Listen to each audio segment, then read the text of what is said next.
بسم اللہ الرحمن الرحیم۔ سرور عالم صلی اللہ علیہ وسلم کے ارشادات سے واضح طور پر معلوم ہوتا ہے کہ مرنے والے کو گو ہم بظاہر مردہ سمجھتے ہیں، لیکن حقیقت میں وہ زندہ ہوتا ہے۔ وہ اس کی زندگی ہماری اس زندگی سے مختلف ہوتی ہے۔ حضور اکرم صلی اللہ علیہ وسلم نے فرمایا ہے کہ مردے کی ہڈی توڑنا ایسا ہی ہے جیسے زندگی میں اس کی ہڈی توڑی جائے۔ ایک مرتبہ سرور عالم صلی اللہ علیہ وسلم نے حضرت عمرو بن حزم رضی اللہ عنہ کو ایک قبر سے تکیہ لگائے ہوئے بیٹھے دیکھا۔ فرمایا کہ اس قبر والے کو تکلیف نہ دے۔ مشکات شریف کی ہدایت ہے، مشکات شریف کی یہ حدیث ہے۔ جب انسان مر جاتا ہے تو اس عالم سے منتقل ہو کر عالم برزخ میں پہنچ جاتا ہے، خواہ ابھی اسے قبر میں بھی نہ رکھا جائے یا آگ میں بھی نہ جلایا جائے، اس میں سمجھ اور شعور ہوتا ہے۔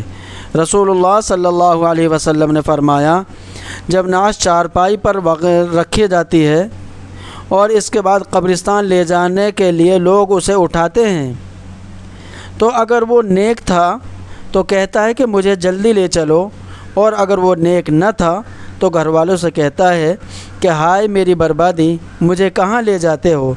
پھر فرمایا کہ انسان کے سوا ہر چیز اس کی آواز سنتی ہے، اگر انسان اس کی آواز سن لے تو ضرور بے ہوش ہو جائے۔ بخاری شریف۔ موت کے بعد سے قیامت تک قائم ہونے تک ہر شخص پر جو زمانہ گزرتا ہے اس کو برزخ کہا جاتا ہے۔ برزخ کے لغوی معنی پردہ اور آڑ کے ہیں۔ چونکہ یہ زمانہ دنیا و آخرت کے درمیان ایک آڑ ہوتا ہے، اس لیے اسے برزخ کہتے ہیں۔ چونکہ عام انسان اپنے مردوں کو دفن کیا کرتے ہیں، اس لیے احادیث شریفہ میں برزخ کی راحت یا عذاب کے بارے میں قبر ہی کے لفظ آتے ہیں۔ اس کا یہ مطلب نہیں کہ جن انسانوں کو آگ میں جلا دیا جاتا ہے یا پانی میں جو بہا دیے جاتے ہیں وہ برزخ میں زندہ نہیں رہتے۔ دراصل عذاب و ثواب کا تعلق روح سے ہے، اور یہ بات بھی یاد رہے کہ اللہ جل شانہ جلے ہوئے ذروں کو بھی جمع کر کے عذاب و ثواب دینے پر قادر ہے۔ حدیث شریف میں وارد ہے کہ پہلے زمانے میں ایک شخص نے بہت زیادہ گناہ کیے۔ جب وہ مرنے لگا تو اس نے اپنے بیٹوں کو وصیت کی کہ جب میں مر جاؤں تو مجھے جلا دینا، اور میری راکھ کو آدھی خشکی میں یعنی سوکھے میں اڑا دینا اور آدھی سمندر میں بہا دینا۔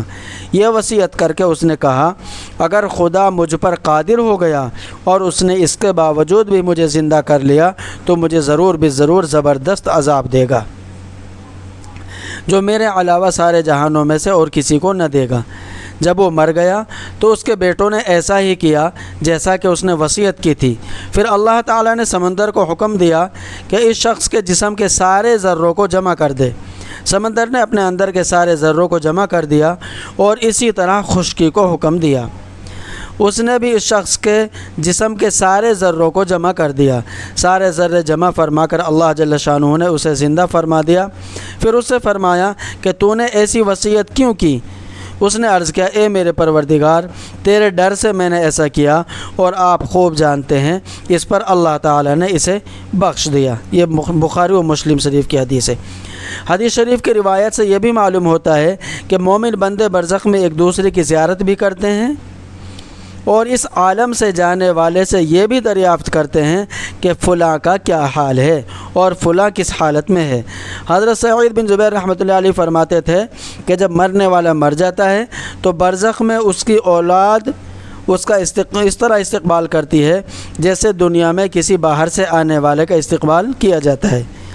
اور حضرت ثابت بنانی رحمۃ اللہ علیہ فرماتے تھے کہ جب مرنے والا مر جاتا ہے تو عالم برزخ میں اس کے عزیز و اقارب جو پہلے مر چکے ہیں اسے گھیر لیتے ہیں، اور آپس میں مل کر اس خوشی سے بھی زیادہ خوش ہوتے ہیں جو دنیا میں کسی باہر سے آنے والے سے مل کر ہوتی ہے۔ حضرت قیس بن قبیصہ رضی اللہ تعالیٰ عنہ فرماتے ہیں کہ رسول اللہ صلی اللہ علیہ وسلم نے فرمایا، جو شخص مومن نہیں ہوتا اسے مردوں سے بات چیت کرنے کی اجازت نہیں دی جاتی۔ کسی نے عرض کیا، یا رسول اللہ، کیا مردے کلام بھی کرتے ہیں؟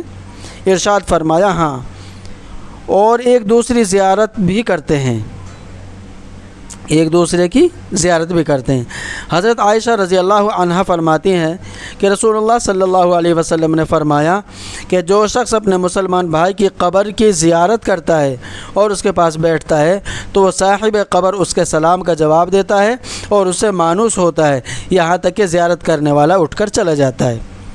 حضرت ام بشر رضی اللہ تعالی عنہ فرماتی ہیں کہ رسول اللہ صلی اللہ علیہ وسلم نے عرض کیا کہ یا رسول اللہ، حضرت ام بشر رضی اللہ عنہ فرماتی ہیں کہ رسول اللہ صلی اللہ علیہ وسلم سے میں نے عرض کیا یا رسول اللہ، کیا مردے آپس میں ایک دوسرے کو پہچانتے ہیں؟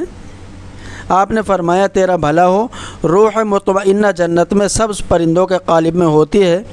اب تو خود سمجھ لے کہ پرندے اگر آپس میں ایک دوسرے کو پہچانتے ہیں تو روحیں بھی آپس میں ایک دوسرے کو پہچانتی ہیں۔ حضرت ابو سعید خدری رضی اللہ تعالیٰ عنہ روایت کرتے ہیں کہ رسول خدا صلی اللہ علیہ وسلم نے ارشاد فرمایا کہ جو شخص قرآن شریف پڑھنا شروع کرے اور پورا کیے بغیر ہی مر جائے تو قبر میں ایک فرشتہ اسے قرآن شریف پڑھاتا ہے، چنانچہ وہ اللہ سے اس حال میں ملاقات کرے گا کہ اسے پورا قرآن پاک حفظ یاد ہوگا۔ جو حضرات اعمال صالحہ میں زندگی خرچ کرتے ہیں اور مرنے کے بعد کی زندگی کا یقین رکھتے ہیں، اس دنیا میں ان کا دل نہیں لگتا اور موت کو یہاں کی زندگی پر ترجیح دیتے ہیں، اور جو لوگ یہاں کی زندگی کو برائیوں میں گزارتے ہیں وہ موت سے گھبراتے ہیں۔ سلیمان بن عبد الملک نے ابو حازم رحمۃ اللہ علیہ سے دریافت کیا کہ یہ بتائیے کہ ہم موت سے کیوں گھبراتے ہیں؟ انہوں نے فرمایا اس لیے گھبراتے ہو کہ تم نے دنیا کو آباد اور آخرت کو برباد کیا ہے، لہٰذا آبادی سے ویرانہ میں جانا پسند نہیں کرتے۔ سلیمان نے کہا واقعی آپ نے سچ فرمایا ہے۔ جس شخص کو قبر کی زندگی کا یقین ہو اور اپنے اعمال صالحہ کے بدلے وہاں اچھے حال میں رہنے کی امید ہو اور یہ سمجھتا ہو کہ اس عالم سے دوست احباب اور اقربا کو چھوڑ کر چلا جاؤں گا تو دوزخ میں رشتہ دار اور جان پہچان والے مل جائیں گے، تو پھر موت سے کیوں گھبرائے اور اس زندگی کو برزخ کی زندگی پر کیوں ترجیح دے؟ رسول اللہ صلی اللہ علیہ وسلم نے فرمایا یحب الانسان الحیاء والموت خیر لنفسہ، انسان زندگی کو محبوب رکھتا ہے حالانکہ موت اس کے لیے بہتر ہے بشرطے کہ مومن ہو اور اس کا عمل صالح ہو۔ بعض روایات میں یہ بھی ہے کہ حضرت صلی اللہ علیہ وسلم نے موت کو مومن کا تحفہ بتایا ہے اور یہ بھی فرمایا کہ انسان موت کو مکروہ جانتا ہے حالانکہ موت فتنوں سے بہتر ہے، جتنی جلدی موت آ جائے گی اتنی ہی جلدی دنیا کے فتنوں سے محفوظ ہو جائے گا۔ حضرت انس رضی اللہ عنہ فرماتے ہیں کہ رسول اللہ صلی اللہ علیہ وسلم نے ارشاد فرمایا کہ انسان کے دنیا سے انتقال کرنے کی مثال ایسی ہے جیسے بچہ ماں کے پیٹ کی تنگی اور تاریکی سے نکل کر دنیا کے آرام و راحت میں آ جاتا ہے۔ الحاصل مومن کے لیے موت بڑی اچھی چیز ہے بشرطے کہ نیک عمل کرنے والا ہو اور اس نے اپنے اور اللہ کے درمیان معاملہ درست رکھا ہو۔ جو بندے اعمال صالحہ میں زندگی گزارتے ہیں وہ موت کو اس زندگی پر ترجیح دیتے ہیں اور یہاں کی مصیبتوں اور پریشانیوں سے نکل کر جلد سے جلد امن و امان اور راحت و چین والی ہمیشہ کی زندگی میں جانا چاہتے ہیں۔ حضرت ابو ہریرہ رضی اللہ تعالیٰ عنہ نے ایک مرتبہ کسی سے دریافت فرمایا کہ کہاں جا رہے ہو؟ انہوں نے جواب دیا کہ بازار کا قصد ہے، یعنی بازار جا رہا ہوں۔ فرمایا ہو سکے تو میرے لیے موت خریدتے لانا۔ مطلب یہ تھا کہ ہمیں اس دنیا میں رہنا پسند نہیں ہے، اگر قیمت سے بھی موت ملے تو خرید لے۔ حضرت خالد بن معدان رضی اللہ عنہ فرماتے تھے کہ اگر کوئی شخص یہ کہے کہ جو شخص سب سے پہلے فلاں چیز چھو لے تو وہ اسی وقت مر جائے گا، تو مجھ سے پہلے کوئی شخص اس چیز کو نہیں چھو سکتا۔ ہاں اگر مجھ سے زیادہ دوڑ سکتا ہو اور مجھ سے پہلے پہنچ جائے تو اور بات ہے۔ اللہ تعالی ہمیں بھی موت کی تیاری کرنے کی توفیق عطا فرمائے، آمین۔